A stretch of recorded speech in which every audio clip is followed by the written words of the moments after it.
Bawah. Oke, sip.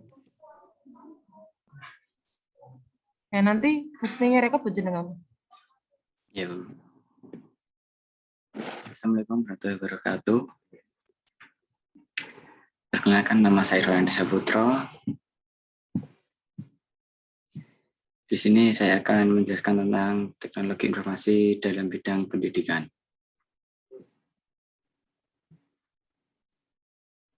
Aplikasi teknologi dalam bidang pendidikan adalah teknologi informasi sekarang ini berkembang sedemikian pesatnya. Kedengaran Bu suaranya, Bu?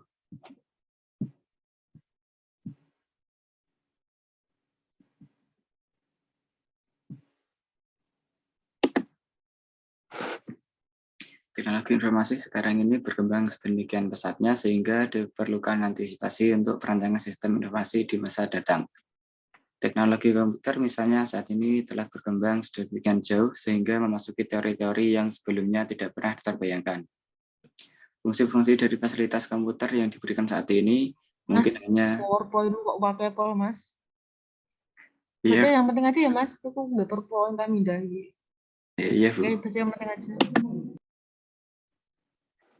Dalam pengembangan teknologi informasi, semua dosen dan karyawan perlu mempersiapkan diri menjadi partisipan aktif dalam revolusi informasi yang terus berkembang dengan cepat saat ini. Yang pertama adalah sistem informasi akademik atau SIA, meningkatkan kualitas sistem informasi akademik, perkembangan teknologi informasi secara cepat dan dinamis. Saat ini mendorong pengelola pendidikan tinggi untuk menerapkannya guna mengembangkan dan meningkatkan sistem informasi, khususnya dalam lingkup kampus. Yang kedua dalam sistem informasi manajemen atau SIM, memperbaiki proses pembuatan keputusan. Sistem informasi akademik yang baik dapat memberikan dukungan dalam pengambilan keputusan bagi para pimpinan universitas untuk mengambil tindakan. Semakin cepat, lengkap, dan valid suatu informasi, maka semakin menjamin kepastian proses pengambilan keputusan bagi para pimpinan. Yang ketiga, integrasi data. Dengan sistem informasi akademik berbasis jaringan komputer, memungkinkan untuk mengintegrasikan data baik berupa setup maupun data transaksi yang dilakukan dari berbagai terminal dalam lingkungan jaringan sistem. Data yang terintegrasi tersebut dapat dieksplorasi berbagai macam bentuk informasi, antara lain informasi akademis yang akan menjadi dasar bagi para pimpinan universitas untuk melakukan perencanaan, pengembangan perorganisasian, dan peraturan terhadap kinerja kampus, baik dari tiap jurusan, fakultas, maupun keseluruhan. Motivasi untuk membangun sistem informasi akademik antara lain kebutuhan akan sistem informasi akademik yang memadai untuk dapat mempercepat pengolahan data dan meningkatkan kualitas informasi yang dihasilkan.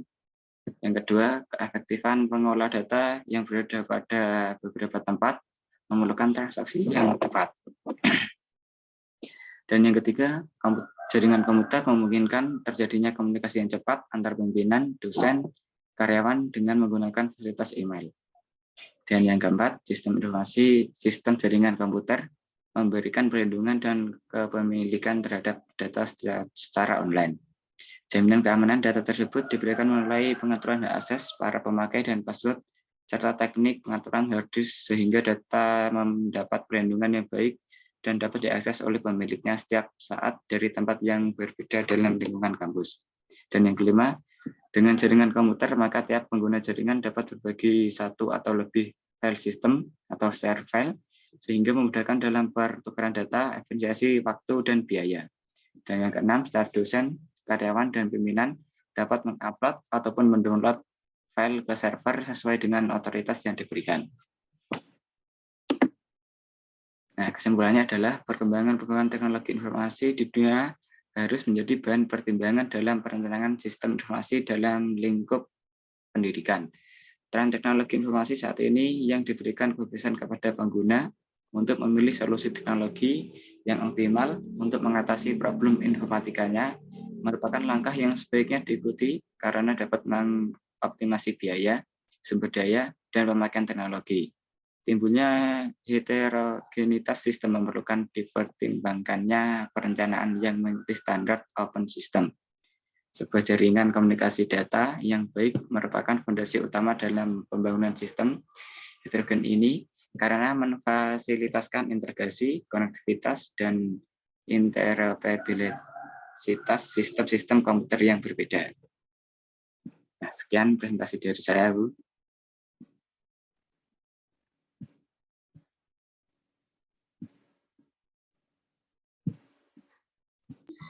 Mas, rekodnya bisa dimatikan, Mas. Rekodnya. Sudah selesai kan?